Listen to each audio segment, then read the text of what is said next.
Prepare to embark on a leisurely and enchanting journey through ancient Greek legends and timeless tales that whisper across millennia, passed down from generation to generation like soft echoes in marble halls. Dim the lights, settle comfortably under a blanket, and let the day's clamor dissipate like morning mist over the Aegean Sea.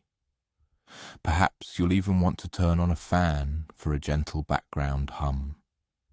We begin our voyage into a land where gods walked among mortals, and every story held a kernel of truth wrapped in wonder. In the rolling meadows of ancient Sicily, where wild flowers carpeted the earth like a painter's dream, a young woman named Persephone spent her days engaged in what might seem surprisingly mundane. She gathered flowers, but not with the hurried pluck one might use to grab a dandelion from their yard. No, Persephone moved through these meadows like a gentle breeze, her bare feet barely disturbing the morning dew. She knelt beside clusters of blooming narcissus, their white petals catching the early sunlight, and carefully selected only the most perfect specimens. Her woven basket grew heavy with hyacinths, roses and violets that seemed to glow with an inner luminescence. You can almost smell the sweetness in the air, can't you? That mix of honey and fresh grass, the way a spring morning smells when everything is new and possible. Persephone's mother, Demeter, was the goddess of the harvest, and together they made the world bloom. It was a peaceful life, as predictable as the changing seasons, comforting, reliable, safe. But that morning, as Persephone wandered further from her usual paths, something caught her eye. A single narcissus bloom, larger and more beautiful than any she had ever seen, grew alone in a small clearing. Its petals seemed to shimmer like pearls, and its scent drew her forward as surely as if someone had called her name. What Persephone couldn't know, was that this flower had been placed there deliberately, deeply beneath the earth, in caves so profound that sunlight never touched their walls. Hades owned the realm of the dead. He wasn't evil, as stories sometimes portray him. He was simply lonely. Imagine an eternity in a place where nothing grows, nothing changes, nothing lives. The silence would be deafening, wouldn't it? Hades had seen Persephone on his rare visits to the upper world, watching her tend to the flowers with such gentleness, and something in his ancient heart had stirred. But how was the Lord of the Dead to court the daughter of the harvest? How to bridge the chasm between life and death, between sunlight and shadow? As Persephone bent to pluck the magnificent narcissus, the ground beneath her feet trembled. Not violently at first, just a low hum, like distant thunder or a passing cart. But then the earth split open with a sound like a great door groaning on ancient hinges, and from the depths rose a chariot pulled by 4 black horses, their eyes gleaming like stars. Hades himself held the reins, his dark cloak billowing behind him. In one swift motion he swept Persephone into his chariot, and before she could even cry out, they were plummeting back beneath the earth, the opening closing behind them as if it had never been there. The only trace left behind were Persephone's scattered flowers and her overturned woven basket in the grass. When Demeter discovered her daughter missing, her grief was like nothing the world had ever known. You know how sometimes when you're really sad, you just don't want to do anything. You don't want to eat or clean or care about the things you usually care about. That's what happened to Demeter, but on a scale that affected the entire earth. She stopped tending to the crops. She stopped coaxing the rains to fall. She stopped urging the seeds to sprout in the spring. The world began to grow cold and barren. Leaves yellowed and fell from trees, but no new ones grew. Grass withered, flowers died. Even the olive trees, sacred to the gods, began to drop their fruit before it could ripen. Meanwhile, deep in the underworld, something unexpected was happening.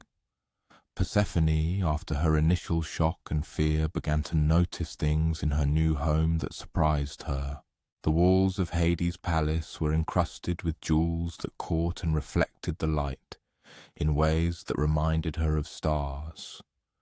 Underground rivers flowed with their own music, and in gardens where the soil was rich with minerals from the earth's core, strange, beautiful flowers grew.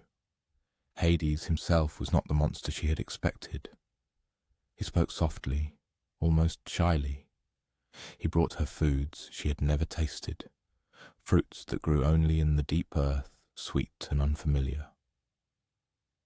He showed her the asphodel meadows where the souls of the ordinary dead wandered in peaceful dreams.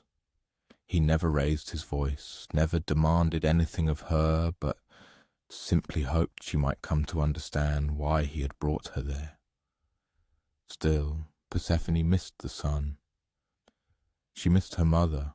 She missed the feel of warm earth beneath her bare feet and the song of birds in the morning. No matter how beautiful the underworld was, it was not her home. On the surface, the situation grew desperate. Without Demeter's care, people began to starve. The other gods pleaded with her to restore the earth's fertility, but she refused. "Return my daughter to me," she would say, "and the world will bloom again, but not before." Zeus, king of the gods, finally had to intervene. He sent Hermes, the messenger god, to the underworld to negotiate. Hermes found Hades sitting quietly in his garden with Persephone, both silent, just existing in that strange, timeless space people occupy when trying to figure something difficult out. "She must return," Hermes gently told Hades. "The world above is dying." Hades nodded slowly. He knew this moment would come, but then looked at Persephone with eyes that held all the sadness of the deep earth. "I understand," he said. "But ask her, has she eaten anything while she was here?" This was an important question, for there was an ancient law. Anyone who ate food in the underworld would be bound to it forever. Persephone looked down at her hands. That morning, walking in Hades' garden, she had seen a pomegranate tree laden with fruit. The pomegranates were unlike any she had seen before, a deep garnet red, each seed gleaming like a tiny jewel. Almost without thinking, she had plucked one and eaten 7 of its seeds. They tasted like concentrated sweetness, like the essence of all fruit ever grown. 7 seeds, such a small thing to change the fate of the world. Because of those 7 seeds, Persephone could not return permanently to the upper world. But Hermes, clever with words and negotiation, found a compromise. For a portion of each year, 1 month for each seed eaten, Persephone would remain with Hades in the underworld. For the remaining months, she would return to her mother and the world of sunlight and all growing things. So it was decided. When Persephone returned to the upper world, Demeter's joy was so great that flowers instantly bloomed wherever her daughter's foot touched the ground. Spring burst forth like laughter, and summer followed with its abundance of growth and warmth. But when it was time for Persephone to return to the underworld, Demeter's sorrow brought forth autumn, when leaves changed colour and fell, and winter, when the world rested beneath blankets of snow. They say that in the underworld Persephone became a queen in her own right. She learned to help Hades judge the souls of the dead fairly. She tended to underground gardens that bloomed with flowers no living person had ever seen, and slowly she grew fond of this quiet, thoughtful god who had so drastically changed her life, but treated her with such gentle respect. When Persephone returned from beneath the earth each spring, like the flowers themselves, she brought with her a memory of the depths and the darkness, making the sunlight all the more precious. And Demeter would welcome her daughter home with such joy that the whole world celebrated with blossoming trees, singing birds, and the sweet scent of new grass. Even now, thousands of years later, you can still see this ancient drama playing out in the changing seasons. Every autumn, as the leaves begin to turn, Persephone prepares to return to her underground realm. Every winter, the bare branch and the sleeping seed wait, like Demeter, for spring's return. And when the first crocus pushes through the snow, it feels as if Persephone herself is returning home. It makes you wonder, doesn't it? What other old stories might be hidden in the everyday rhythms of the world around us? What stories do the seasons themselves tell? Speaking of stories hidden in everyday things, have you ever heard someone described as having an Achilles heel? It's a phrase we use when a very strong or talented person has one small weakness. The story behind those words begins with a mother's love and a desperate attempt to protect her child from a fate she couldn't bear to imagine.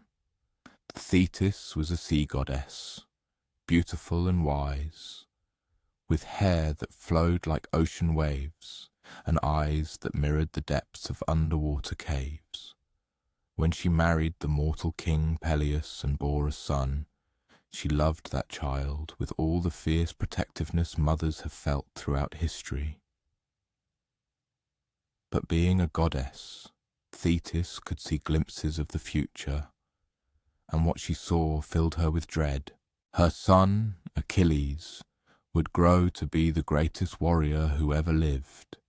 He would be swift as the wind, strong as a storm, skilled with sword and spear, surpassing any mortal.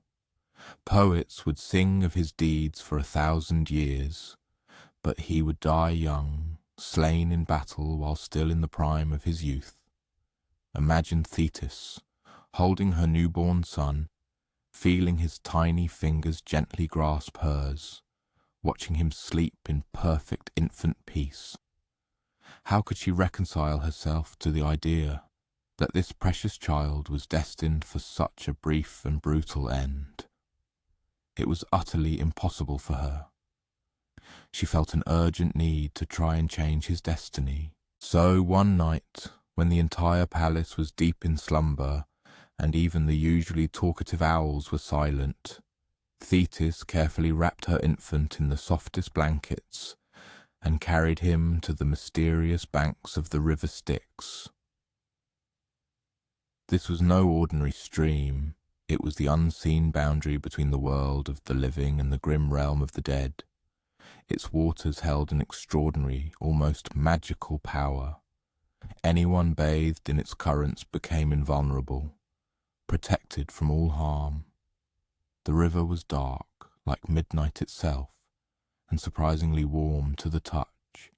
It flowed with absolute silence, like a stream of liquid quiet. Thetis stepped into the water until it reached her waist. Then, holding her breath and whispering pleas to any gods who might hear her desperate call, she immersed her son into those enchanted waters. There is, however, a particular nuance to holding an infant in such a situation.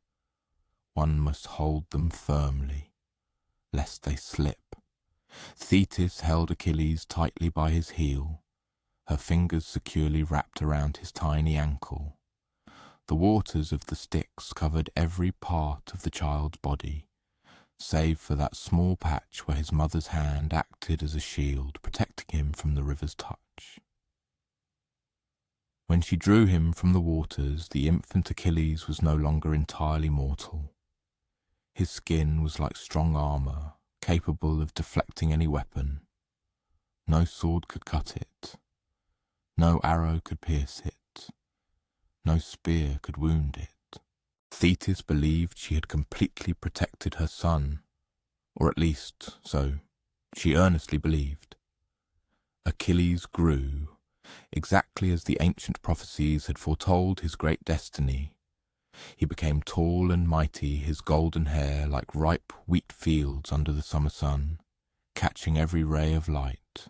He could run faster than the swiftest horses, fight longer than any other warrior, and his unmatched skill with weapons was like deadly yet mesmerizing poetry. When he appeared on the battlefield, enemies fled like autumn leaves driven by a furious hurricane. Beyond his martial prowess, however, he possessed other qualities that made him unique. He showed surprising kindness to those weaker than him, was fiercely loyal to his friends, and was remarkably gentle for such a fierce and mighty fighter. He played the lyre with virtuosity, crafting profound songs that spoke of the deeds of heroes long past.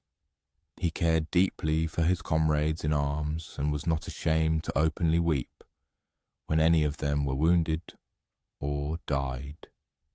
In another world, perhaps, he would have been remembered not just for his warrior's prowess, but equally for his immense compassion.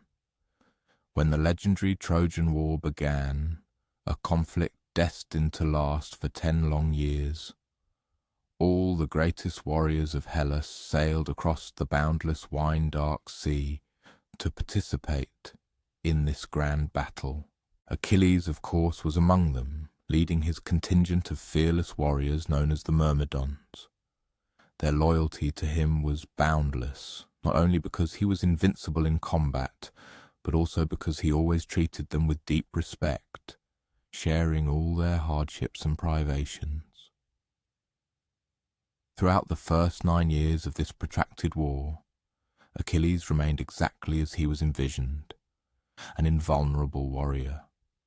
He fought in countless battles, emerging time and again without a scratch, while his enemies fell around him like ripe wheat under the reaper's scythe.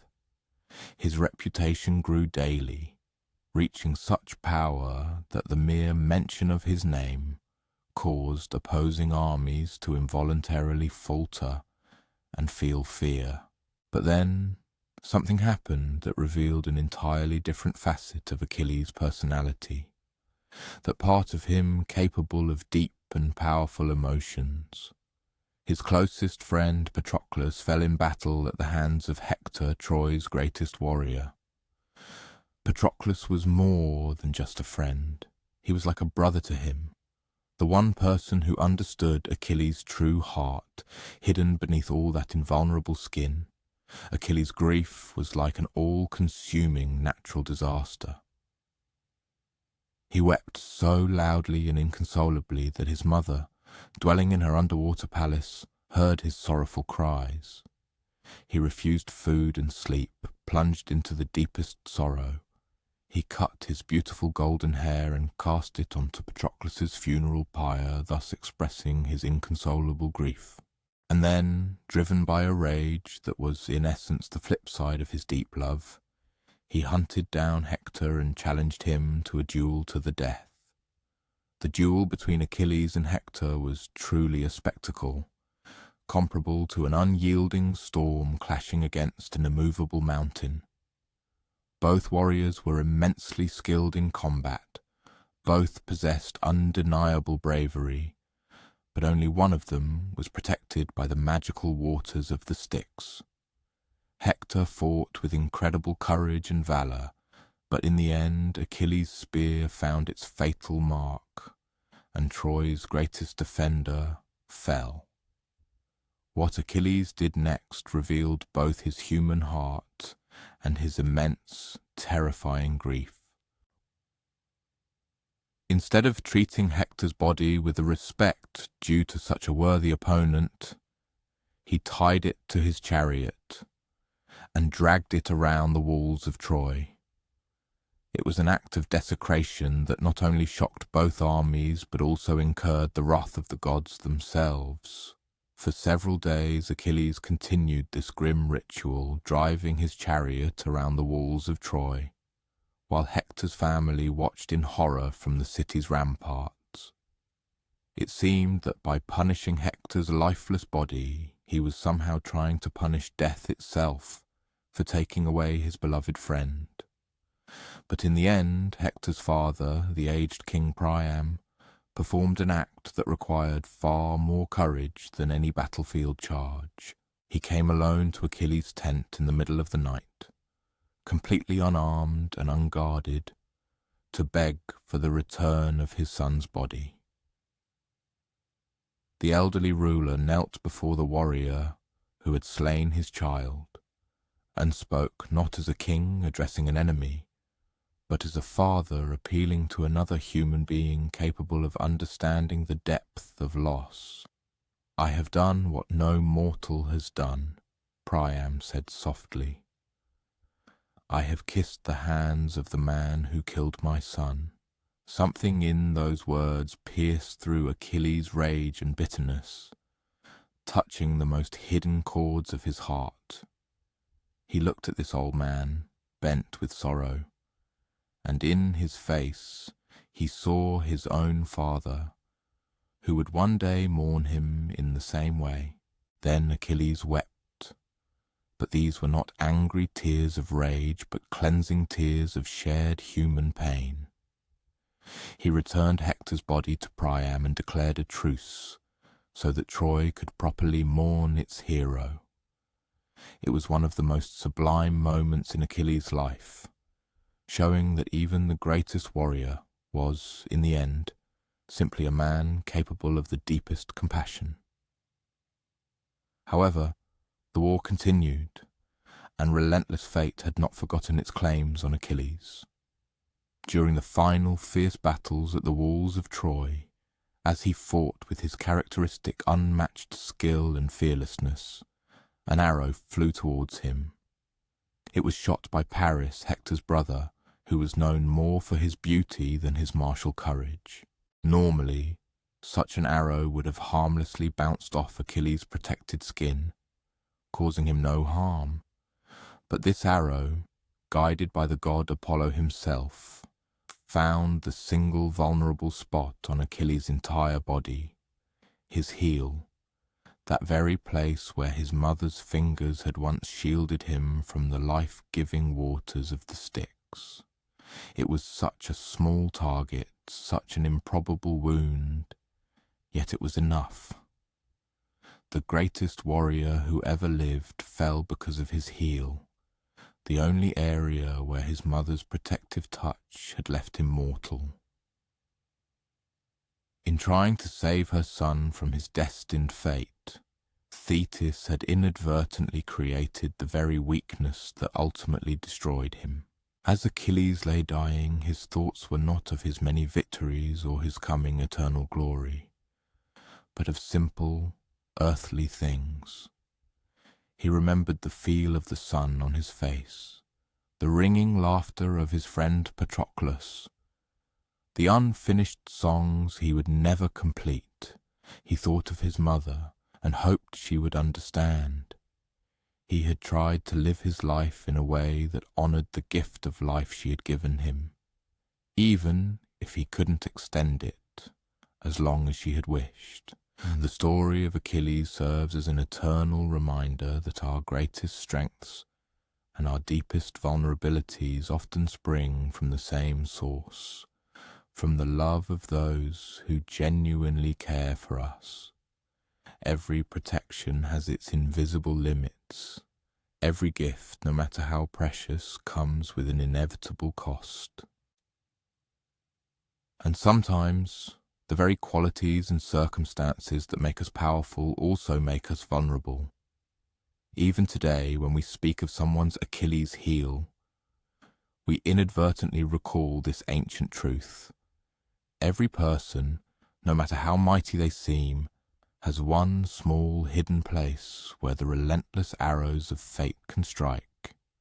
Perhaps it's not a weakness in the literal sense at all, but simply an inherent part of what makes us truly human.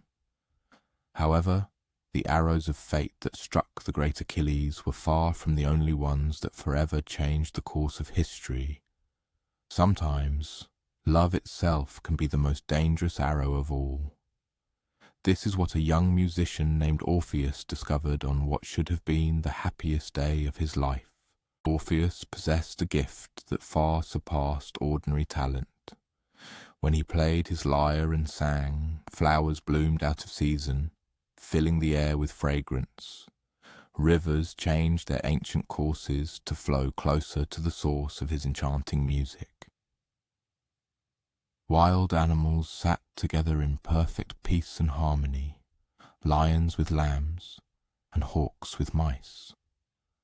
All listened to his melodies with the same dreamy contentment one might feel listening to a favourite lullaby. Even ancient trees uprooted themselves from the earth and slowly drew near to listen to his playing. Imagine walking through a forest where ancient oaks slowly shift, like massive, gentle giants, their leaves rustling to the rhythm of a distant, mesmerizing tune. Such was the incredible power of Orpheus's music. It transformed the impossible into the natural, and the magical into the mundane. When Orpheus fell deeply in love with Eurydice, a forest nymph whose eyes were clear as spring water, and whose laughter was like the gentle ringing of bells, his song seemed to gain even greater beauty and depth. He composed melodies that skillfully captured how sunlight tangled in her dark hair. He crafted rhythms that perfectly matched her graceful movement through sun-dappled meadows, and harmonies that expressed all the wonder and admiration he felt, simply watching her tend to injured birds or gather wild honey. Their wedding day was truly perfect in the way that makes one believe in the fundamental goodness of the world. The ceremony took place in a sacred grove where wildflowers grew in natural circles, as if the earth itself had decided to join the celebration. Orpheus performed a song he had composed especially for the occasion, and as his voice rose and fell in melodic swells, butterflies circled the couple like living, fluttering confetti, completing a picture of absolute happiness. After the solemn ceremony, as the fiery disk of the sun began its leisurely descent below the horizon, and the general jubilation gave way to that serene weariness that invariably follows a perfectly spent day, Eurydice decided to take a stroll through the sun-drenched meadow. She yearned for a few moments of quiet solitude, to fully feel and absorb the surging happiness, to let it settle deep within her heart, like thick honey soaking into warm bread. She walked barefoot on the soft grass, her head still adorned with a wedding wreath woven from wild roses, when her foot brushed against something that suddenly stirred beneath it. It was a serpent, disturbed in its evening repose, and it swiftly bit Eurydice on the ankle, injecting deadly venom with its sharp fangs. Eurydice managed only to call Orpheus's name before she collapsed lifelessly among the flowers that had just moments before seemed to echo her boundless joy. By the time Orpheus, sensing disaster, reached her, she had already departed the world of the living. Her hand was still warm in his and her face remained serene, but all that made her Eurydice, her ringing laughter, her gentle teasing, her habit of humming softly when he played his lyre, all of it was gone, vanished like morning mist. For 7 days and 7 nights Orpheus remained beside Eurydice's lifeless body, pouring his grief into songs so heart-wrenching that even the unyielding stone seemed to weep. His music had always held astonishing power over the natural world, but now it expressed such pure and profound pain that it seemed to tear at the very fabric of creation. Other mourners, trying to help, pleaded with him to eat, to sleep, to take a moment from his crushing sorrow to care for himself, but Orpheus was incapable. How could one eat when the person who gave flavour to all of one's life was irrevocably gone? How could one sleep when one's dreams were filled with music that could never again be shared? Finally, an idea sparked in his mind, an idea so desperate, so fraught with unimaginable danger, that only a man driven mad by grief could dare to attempt it. He decided to journey into the underworld itself and persuade Hades to return Eurydice. No living person had ever stepped into the realm of the dead and returned. But Orpheus had his music, and music always had the power to do the impossible. The entrance to the underworld was carefully concealed in a cave, plunging to such dizzying depths that the sun's rays never reached its furthest corners. As Orpheus began his descent, playing his lyre to light his way, the familiar sounds of the underworld gradually fell silent.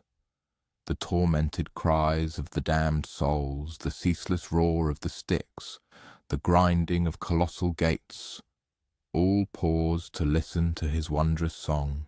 Even Cerberus, the three-headed guardian of the gates of the dead, lay down and whimpered softly as Orpheus played. The monster's three sets of eyes, usually burning with unceasing vigilance, lowered, like a sleepy puppy's. When Orpheus finally stood before the majestic thrones of Hades and Persephone, he performed the most significant song of his life.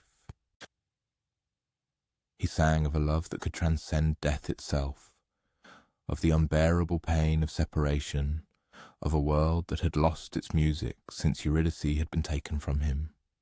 His song was so beautiful, so imbued with sincere grief and all-consuming love, that for the first time in an eternity, Hades wept. Even the Furies, those terrifying goddesses of vengeance whose hearts were believed to be harder than stone, found their cheeks wet with tears they hadn't seemed to shed in eons.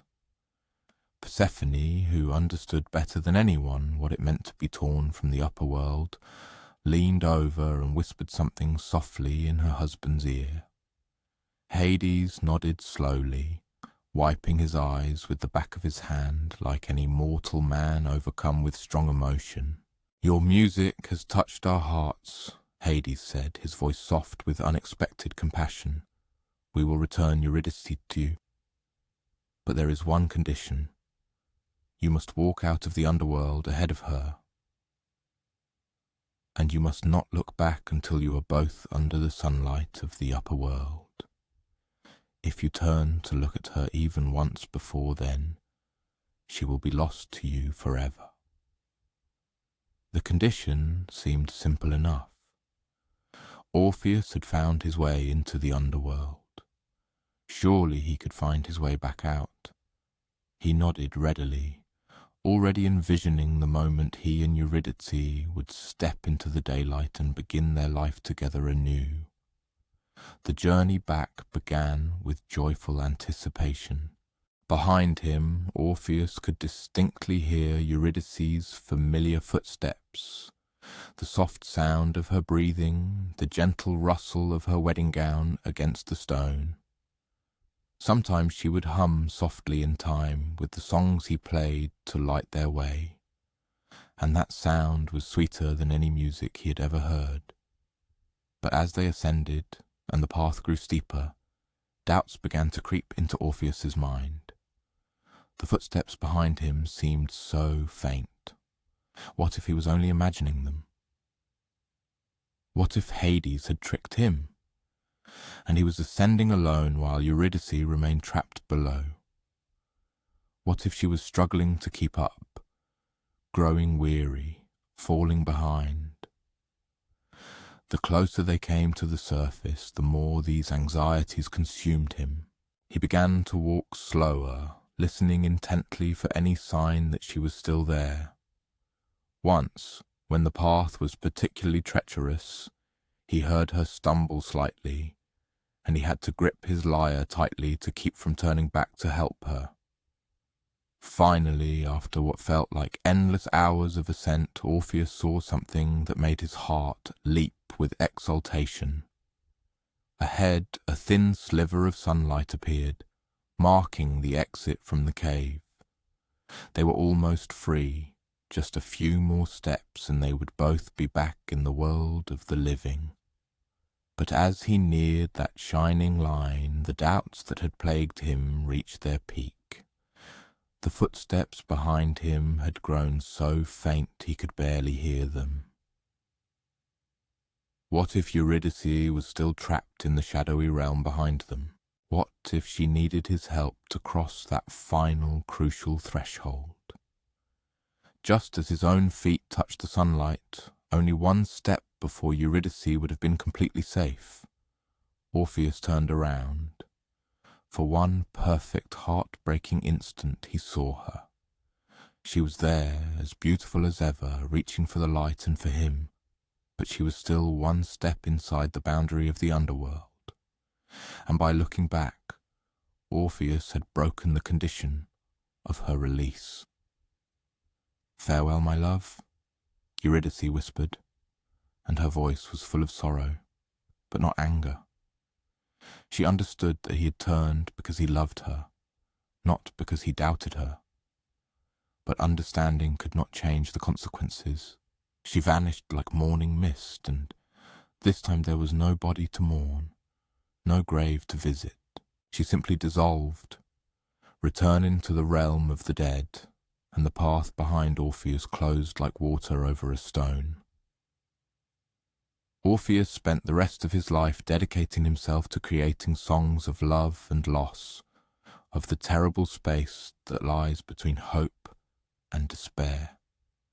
His music became more beautiful than ever before, but also immeasurably sadder, carrying within it the deep knowledge that some mistakes cannot be undone, and some opportunities cannot be recaptured. He never again attempted to return to the underworld. Perhaps he recognized that Hades' mercy could not be sought twice. Or perhaps he understood that some sorrows simply must be carried, transmuted into something else through the alchemy of time and acceptance. The story of Orpheus and Eurydice serves as a reminder that love sometimes asks us to do impossible things, like walking forward without looking back, trusting what we cannot see, believing in promises that seem too good to be true. And sometimes, even when we fail at these impossible tasks, the attempt itself becomes a kind of music that echoes through the world long after we are gone. Sometimes the echoes of ancient stories reach our present in the most unexpected ways. Just as Orpheus's music lived on after he was gone, so too has the whisper of a magnificent city, said to have vanished beneath the waves long before recorded history began, continued to resonate through the ages. The philosopher Plato first recounted the story of Atlantis in his writings, describing it as a place that existed 9,000 years before his own time. Whether it was historical fact or a kind of thought experiment about the rise and fall of civilizations, we may never truly know. But the story he told was so vivid, so detailed, that people have been tirelessly searching for Atlantis ever since. According to Plato's accounts, Atlantis was located on an island beyond the Pillars of Hercules in the area we now call the Strait of Gibraltar. The island was larger than Libya and Asia combined, and it was arranged in a series of concentric circles with alternating rings of land and water, like a bullseye crafted from earth and sea.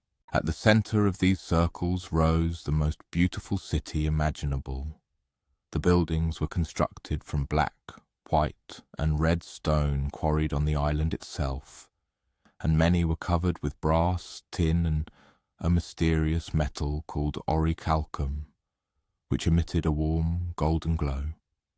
The palace, located at the heart of the city, was a true marvel of engineering and art. Its walls were covered in silver, and its spires gleamed with gold.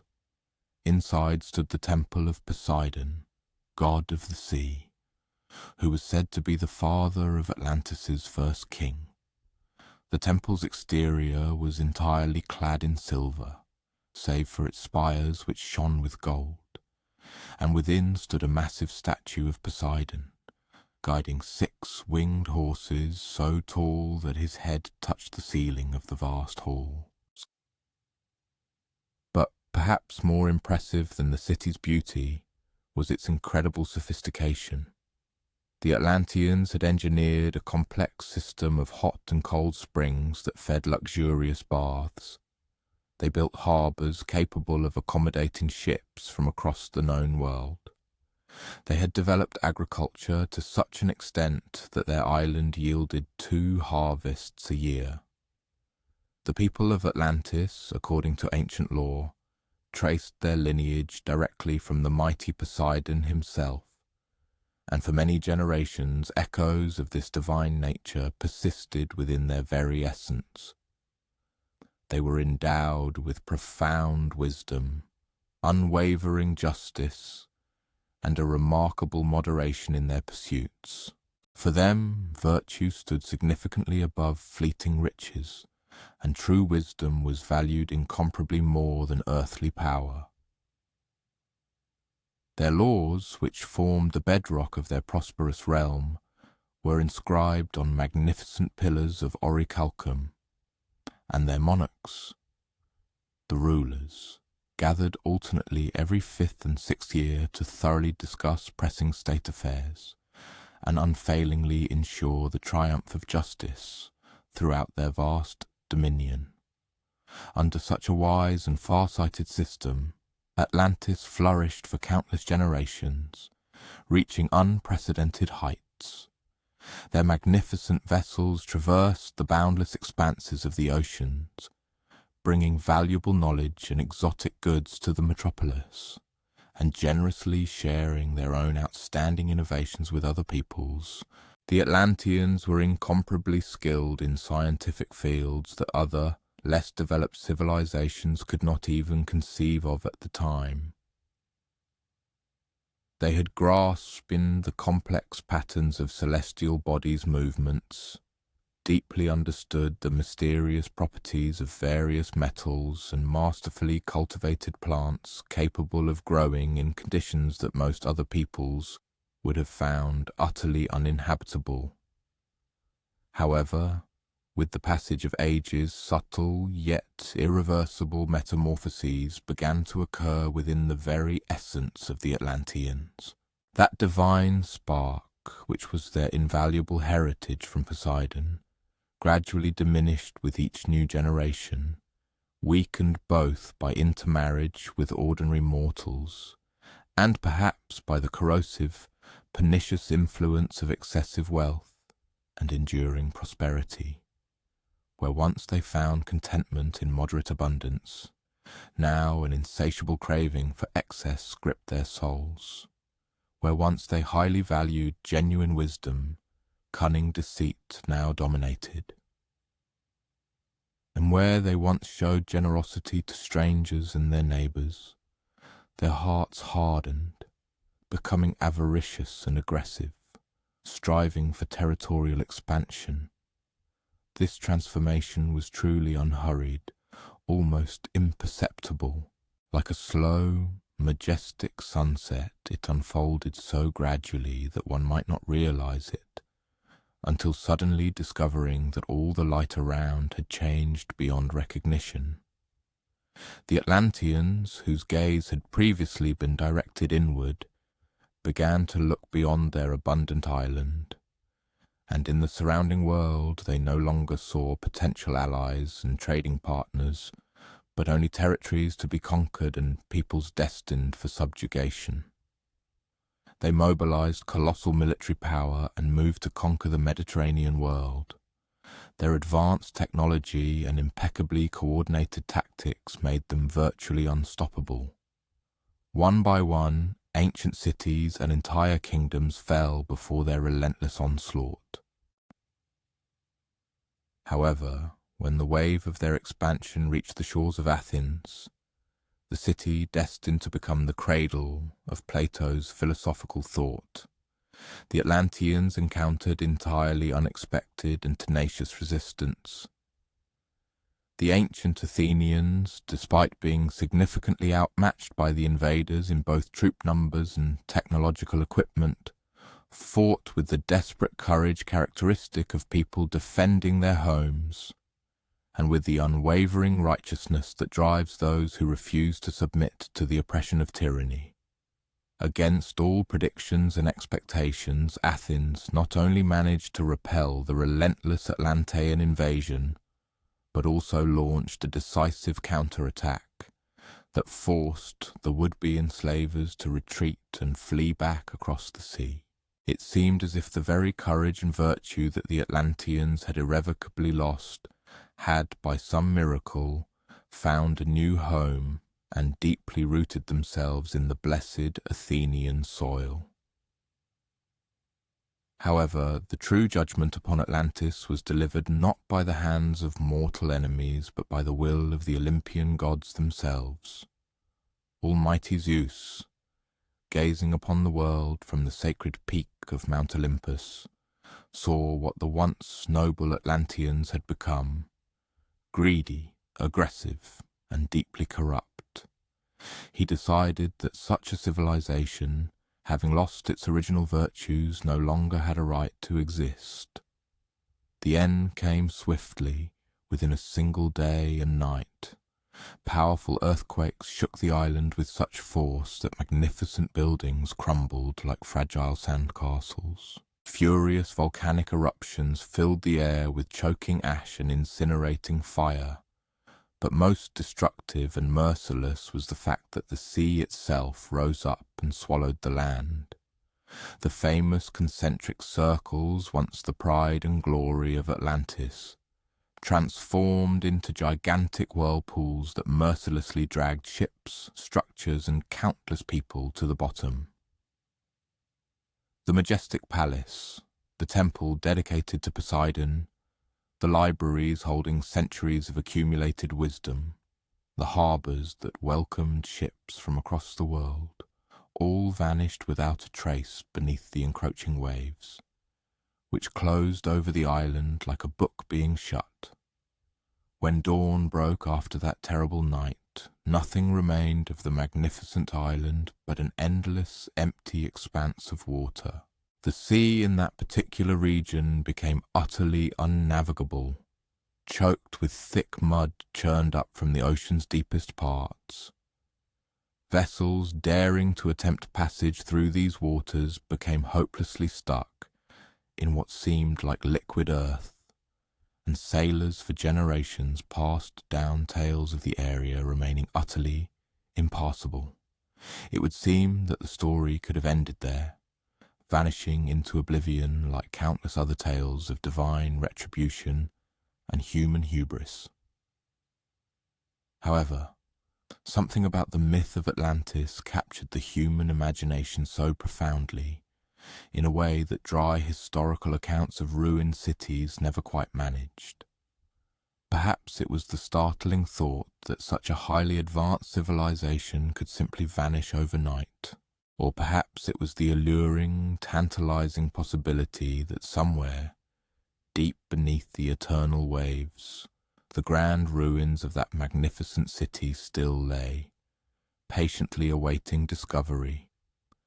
For centuries, countless explorers, adventurous treasure hunters, and tireless dreamers have relentlessly searched for traces of Atlantis, extending their quests from the depths of the Mediterranean to the vast expanses of the Atlantic Ocean, from the azure waters of the Caribbean to the icy shores of Antarctica.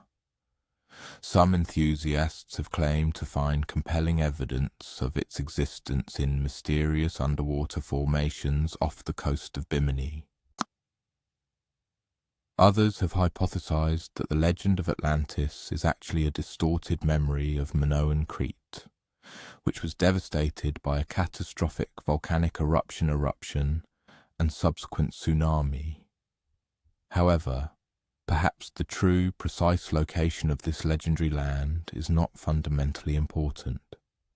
Perhaps Atlantis exists not as a physical place to be found with ships and modern diving equipment, but rather as a powerful idea that resurfaces again and again in the collective human consciousness. It is the idea of a model society that ultimately destroyed itself through its own overwhelming success.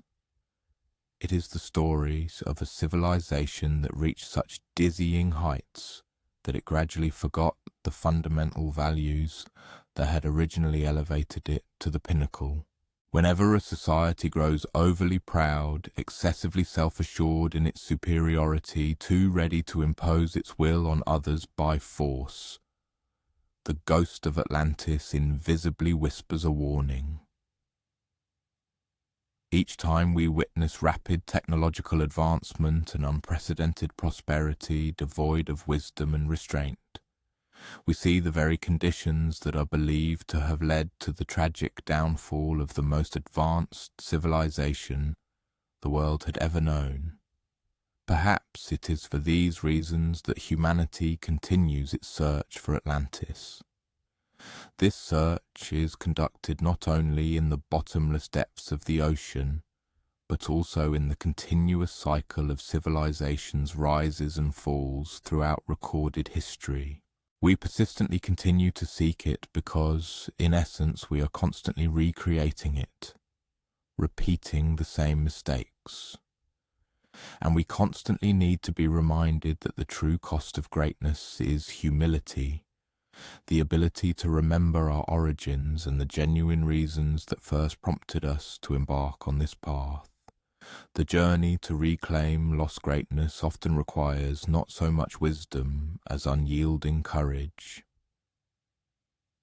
This was well understood by a young prince named Jason when he dared to embark on a quest for a treasure that many believed to be utterly unattainable. His epic wanderings led him to the very edges of the known world, and on this perilous undertaking, he was accompanied by heroes whose names still echo majestically in the hallowed corridors of ancient legends. The tale of Jason, like many ancient heroic myths, begins with a bitter family betrayal. His treacherous uncle Peleus had perfidiously usurped the throne that rightfully belonged to Jason's father. When Jason himself reached manhood, he returned, determined to reclaim his stolen inheritance. However, Peleus, characterized by both sophisticated cunning and unparalleled cruelty, made Jason an offer that, on the surface, seemed generous, but was in fact cleverly designed to permanently eliminate the young prince. "I will gladly yield the throne to you," Peleus said with a smile that didn't reach his cold eyes. "But first, you must prove your true worth by accomplishing a truly great feat. Bring me the golden fleece from distant Colchis, and then the kingdom will be yours." The golden fleece, the object of this incredible quest, once belonged to a magical ram that had once carried 2 children to safety on its back, soaring through the air with the same ease as a bird. When this ram was sacrificed to the gods, its fleece, shining like the sun itself, was ceremoniously hung in a sacred grove in the distant kingdom of Colchis, located on the eastern reaches of the Black Sea. However, the fleece did not simply rest there, available for anyone to take, like ripe fruit plucked from a tree branch. It was ceaselessly guarded by a mighty dragon that never slept, never closed its keen eyes and never for a single moment relaxed its constant vigilance. This was not the kind of dragon one might find in children's tales, gargantuan, fire-breathing, and dramatically menacing in its appearance. This guardian was far more terrifying, for it possessed infinite patience, a sophisticated mind, and absolute devotion to its sacred mission. The dragon coiled itself around the ancient oak from whose branches the shimmering fleece hung, its scales iridescent, shifting hues with the falling light. At times it seemed golden, like the fleece itself, and at other times dark, like the deep shadows between the leaves. Its eyes, like polished amber, watched every rustle and movement in the grove, with the focused intensity of a predator that had all the time in the world. To reach Colchis, Jason needed not just a ship, but a crew possessing incredible courage to dare to sail through uncharted waters teeming with monsters, inhabited by hostile tribes, and abundant with navigational hazards that had, before them, wrecked countless vessels. For this reason he commissioned the construction of a magnificent ship, named the Argo, and called upon the most celebrated heroes to join him on a journey that, as all well understood, would likely be a one-way trip. The response was truly astonishing. Heroes from all corners of Greece flocked to join those who would later be known as the Argonauts. Among them was the mighty Heracles, strongest of all mortals, capable of battling lions single-handedly and diverting rivers. There was Orpheus, whose enchanting music could captivate wild beasts and make even stones weep. And there were the famed twins Castor and Pollux, skilled horsemen and unsurpassed in boxing, as well as Atalanta, the legendary huntress who could outrun any man and whose arrows never missed their mark. Each hero had their own unique reasons for joining this grand expedition. Some craved immortal glory, others thrilling adventure. Some were fleeing complicated and tangled situations at home, while others were rushing towards dreams they couldn't quite articulate themselves. But all of them, without exception, realized that this journey would subject them to trials they had never before known. The journey to distant Colchis stretched over many months, and each segment of it was in itself a separate thrilling adventure. The Argonauts, at great risk to their lives, passed through the Symplegades, colossal cliffs that periodically clashed with a roar, mercilessly crushing any vessel caught between them.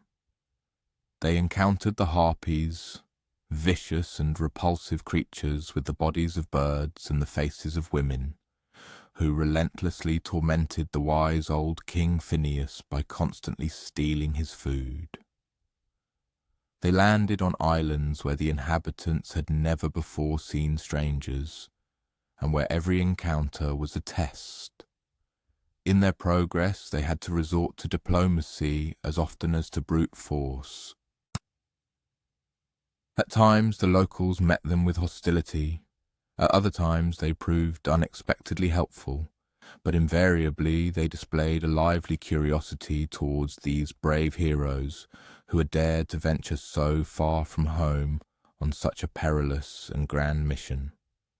When the legendary vessel Argo finally reached the shores of Colchis, its captain Jason and his valiant crew were met by King Aeetes with that particular wary hospitality that powerful rulers typically extend to strangers. These visitors could prove to be either valuable allies or a serious threat to their dominion. The ruler of Colchis, nevertheless, expressed his willingness to hand over the coveted golden fleece to Jason, but only on the condition that he could accomplish a series of tasks that, from the outset, seemed utterly impossible. First, Jason had to tame 2 fierce bronze bulls that breathed fire from their nostrils and possessed hooves of copper. Then, using these fire-breathing creatures, he was required to plough a field and sow it with dragon's teeth. From these teeth, it was known, fully armed warriors would sprout, whom Jason was obligated to defeat before dusk. This trial was nothing less than a sophisticated attempt to take his life, and this fact was evident to all present. Previous contenders who had attempted this task had either been trampled or burned by the bronze bulls. The warriors emerging from the dragon's teeth were renowned for their ferocity, impeccable coordination, and absolute ruthlessness. No mortal, it was believed, could survive such trials. However, Jason gained an unexpected helper, Medea, the king's own daughter, renowned for her knowledge of magic and herbs. She had watched Jason closely since his arrival in Colchis, and something in his fearlessness and genuine devotion to his mission had touched her heart. Medea was no ordinary princess, passively awaiting rescue. She possessed a sharp mind, incredible power, and deep knowledge of forces most people were even afraid to contemplate. Her charms could both heal and harm, protect and destroy, and she decided to use them to aid this foreign prince who had travelled so far to accomplish what everyone deemed impossible. She gave Jason a magical ointment that would protect him from the bulls' fiery breath and the blows of their copper hooves. Furthermore, she revealed to him the secret to defeating the warriors born from the dragon's teeth. Simply throw a stone into their ranks, and they would begin to fight each other instead of him. And most importantly, she promised to help him get past the sleepless dragon that guarded the golden fleece itself. The trials unfolded exactly as Medea had predicted. Protected by her miraculous ointment, Jason managed to yoke the bronze bulls and plough the field. When armed warriors sprang from the freshly ploughed furrows, he, without hesitation, threw a stone into their midst, and they immediately, with unprecedented fury, turned their weapons against each other, utterly destroying themselves in a fierce struggle. King Aeetes was furious, seeing that Jason had successfully completed all the tasks. However, he could not retract his public promise. Nevertheless, he had no intention of actually handing over the golden fleece. Secretly, he began to devise plans to attack the Argonauts under cover of night and kill them all while they slept. Medea, who understood her father's treacherous designs better than anyone, warned Jason of the impending betrayal. That same night she led him to the sacred grove where the golden fleece hung from an ancient oak, guarded by the dragon that never slept. The monster sensed their approach long before they reached the tree. Its enormous head slowly rose from the tight coils of its body, and its amber eyes fixed on them with an expression of malevolent intelligence. It made no sound. It did not roar or hiss like lesser creatures.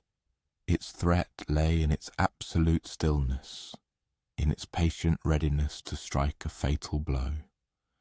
Medea began to sing to them a song in a language older than Greek, perhaps older than any human tongue. It was a lullaby that spoke to the deepest, most primal parts of the brain, to the parts that held memories of what it felt like to be small and safe, cradled in loving arms. The dragon's head began to sway slightly, as if it were fighting something it had never before experienced. Its amber eyes, which had never closed, began to grow heavy. The coils of its body loosened as muscles that had been taut for decades finally began to relax. For the first time in its long existence, the sleepless dragon began to sleep. Jason climbed the oak as quietly as he could, barely daring to breathe as he reached for the golden fleece. When his fingers touched it, the fleece was warm, as if it still held the life of the magical ram from which it came. It was surprisingly light and seemed to glow with an inner, unearthly luminescence. With the fleece securely tucked under his arm, Jason descended and followed Medea out of the grove. Behind them, the dragon slept, lost in deep dreams no creature before it had ever known. The journey home was as perilous as the journey there, complicated now by the fact that King Aeetes had sent ships in pursuit to reclaim his daughter and deal with the thieves who had stolen his treasure. But that is an entirely different story, full of its own adventures and heartaches. What is important now is that Jason had accomplished what everyone believed to be impossible. He had acquired the Golden Fleece, a treasure guarded by a creature that never rested, never relaxed its vigilance, never gave anyone the slightest chance to approach. Sometimes the most formidable guardian can be overcome not by brute force or clever trickery, but by offering it something it has never had, peace and oblivion.